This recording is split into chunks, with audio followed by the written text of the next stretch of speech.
या महाराष्ट्राची विधानसभा संपल्यानंतर या ओबीसींचं आरक्षण संपलेलं असेल आणि मग ओबीसी बांधवांना माझी कळकळीची विनंती असेल की पुन्हा तुम्ही म्हणू नका की आपलं आरक्षण संपत असताना चॅलेंज होत असताना तुम्ही कुठे होतात। त्यामुळे तुमची सुद्धा भावना आहे, तुम्ही सुद्धा एकत्रित झालं पाहिजे आणि हा जाब प्रत्येक विधानसभेमधल्या आपल्या लोकप्रतिनिधीला, प्रत्येक लोकसभेमधल्या आपल्या लोकप्रतिनिधीला आणि विशेष करून जेवढ्या पक्षामध्ये ओबीसी सेलचे प्रमुख म्हणून काम करतात जे ओबीसी नेते, त्या सगळ्या नेत्यांना ओबीसी बांधवांनी येऊ घातलेल्या महिन्याभराच्या कालावधीमध्ये हा जाब विचारला पाहिजे। अदरवाईज विधानसभा निवडणुका संपल्यानंतर ओबीसीचं आरक्षण या महाराष्ट्रातलं संपलेलं असेल। प्रश्नोत्तर जरांगे म्हणतात की 281 जागा लढवणार, तुमची काय भूमिका आहे? तुम्ही तसंच करणार की तुमची काय? आम्ही आता सध्या ओबीसींच्या आरक्षणासंदर्भात, हक्क आणि अधिकारासंदर्भात लढा लढत आहोत। आम्ही कुठेही कुणाला पाडण्याची भाषा बोललेली नाही। आमचं म्हणणं एकच आहे की ज्या विधानसभा क्षेत्रातून जे आमदार निवडून गेलेले आहेत कायद्याच्या सभागृहामध्ये, ती माणसं जर या महाराष्ट्रातल्या 50%हून जास्त लोकसंख्येच्या हक्क अधिकारासंदर्भात बोलत नसतील तर त्या सर्व आमदारांना आम्ही हा जाब विचारू। आता ओबीसी वेडा राहिलेला नाही। ओबीसीच्या तरुणांना आपल्या हक्क आणि अधिकारासंदर्भात कळत नाही अशी जर कोणाची भावना असेल तर येऊ घातलेल्या विधानसभेच्या निवडणुकीमध्ये या महाराष्ट्रामधल्या सर्व लोकप्रतिनिधींना तुम्ही कायद्याच्या सभागृहामध्ये ओबीसीच्या बाजूने बोललात का? तुम्ही लेखी एखादं पत्र आमच्या आंदोलनाला दिलत का? लक्ष्मण हाके, नवनाथ वाघमारे वगैरे मंडळी किंवा मंगेश ससाने पुण्यामध्ये ओबीसीची आंदोलनं सुरू होती त्यावेळी लोकलच्या लोकप्रतिनिधींनी त्या आंदोलनाला सपोर्ट केला का? तिथं जाऊन भेट दिली का? या प्रश्नाचा जाब इथला ओबीसी येऊ घातलेल्या विधानसभेच्या निवडणुकीमध्ये निश्चित विचारेल।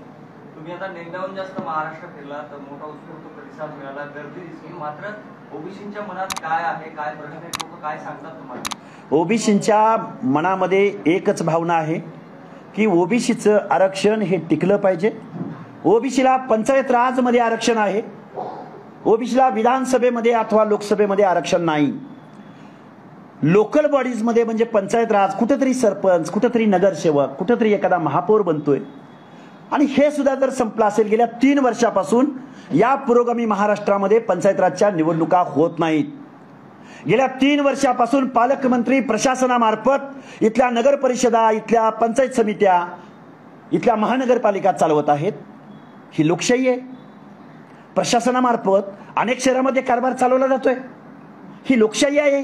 हा पुरोगामी महाराष्ट्र आहे आणि गेल्या 3 वर्षापासून ओबीसीच्या पंचायत राज आरक्षणाच्या संदर्भात सन्माननीय न्यायालयामध्ये, कोर्टामध्ये गेल्या 3 वर्षापासून हिअरिंग होत नाहीये आणि महाराष्ट्र शासन त्या सन्माननीय न्यायालयाला एक विनंती करत नाहीये की तुम्ही लवकर हिअरिंग घ्या, लवकर ओबीसी आरक्षणाचा प्रश्न सोडवा, आम्हाला इथल्या लोकल बॉडीच्या निवडणुका घ्यायच्या आहेत। मला वाटतंय हा ओबीसींच्या हक्क आणि अधिकारांची पायबल्ली या पुरोगामी महाराष्ट्रामध्ये होती। मराठा क्रांती ठोक मोर्चाकडनं प्रत्येक पक्षाच्या प्रमुखांना निवेदन देण्यात आलंय, त्यांच्याकडनं आश्वासन घेण्यात आलंय मराठ्यांना आरक्षण देण्यासाठी ओबीसीतून। तसं ओबीसी समाजाकडनं कोणी या नेत्यांना जाब विचारणार आहात का? त्यांच्या घरासमोर जाणार आहात? ओबीसी खरं तर शोषित आहे, वंचित आहे, अनऑर्गनाइज्ड आहे। ओबीसी लोकप्रतिनिधींच्या घरी आजही जायला घाबरतो। मी महाराष्ट्रातलं वास्तव सांगतोय। आजही ओबीसी सेलचा प्रमुख ओबीसीच्या आंदोलनाला पाठिंबा देताना दिसून येत नाही। हे जबाबदारीने सांगतोय, सुज्ञास या गोष्टी सर्व कळत असतील। आज एकही महाराष्ट्रातल्या विधानसभेमधला आमदार, या महाराष्ट्राच्या विधानसभेत तर सोडाच, पण कुठल्याही ओबीसीच्या आंदोलनाला पाठिंबा देताना दिसून येत नाही। उलट ओबीसीच्या आंदोलनाला गृहीत धरलं जातंय, इग्नोर केलं जातंय आणि एका बाजूला जरांगे पाटलांना मात्र करोडो रुपयांची खैरात वाटली जाते, दिली जाते। प्रत्येक शहरात गेल्यानंतर त्यांचं कमानी लावून स्वागत केलं जातंय। प्रत्येक विधानसभा मतदारसंघामधला आमदार म्हणजे एका बाजूला हे आमदार जरांगे पाटलांच्या आंदोलनाला, रॅलीला सहकार्य करतायत आणि दुसऱ्या बाजूला ओबीसी आरक्षणाच्या रॅलीला, एक उदाहरण सांगतो तुमच्यासमोर, जबाबदारीने सांगतो। सांगलीमध्ये आमचा ओबीसीचा मेळावा होता आणि तो मेळावा सर्वपक्षीय नेतृत्वाने तिथं येऊन त्या आंदोलनाला संबोधित करावं आमच्या सगळ्या संयोजकांची भावना होती। आम्ही सांगलीचे खासदार विशाल पाटील आणि विश्वजित कदम, आमदार विश्वजित कदम यांना आमची मंडळी विनंती करायला गेल्यानंतर विश्वजित कदमांनी त्या विनंतीला ठोकरून त्यांनी त्या मागणीची खिल्ली उडवली. एका काँग्रेसच्या कार्यकर्त्याला हे विश्वजित कदम म्हणाले, काय रे तुमची ओबीसीची लोक इथं मेळावा घेणार आहेत, काय अमित पारेकर तुला राष्ट्रपती व्हायचंय का?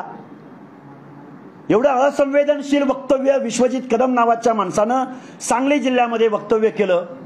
तो एक अमित पारेकर नावाचा कार्यकर्ता आहे, तो साधा नगरसेवक सुद्धा नाही. त्यावेळी त्या पोरानं खाली मान घातली आणि गपचूप उभा राहिला. ज्या सांगली जिल्ह्यामध्ये 60% जास्त लोकसंख्या ही ओबीसींची आहे, ओबीसींच्या कार्यकर्त्यांकडे पाहण्याचा दृष्टिकोन इथल्या आमदार खासदारांचा जर असा असेल तर आम्हाला सामाजिक न्याय भेटला का? या प्रश्नाची उत्तरं आम्ही येऊ घातलेल्या निवडणुकामध्ये आम्ही निश्चित विचारू. सांगलीचा तुम्ही उल्लेख केला, मराठा नेते नाही आले, ओबीसीचे कोण नेते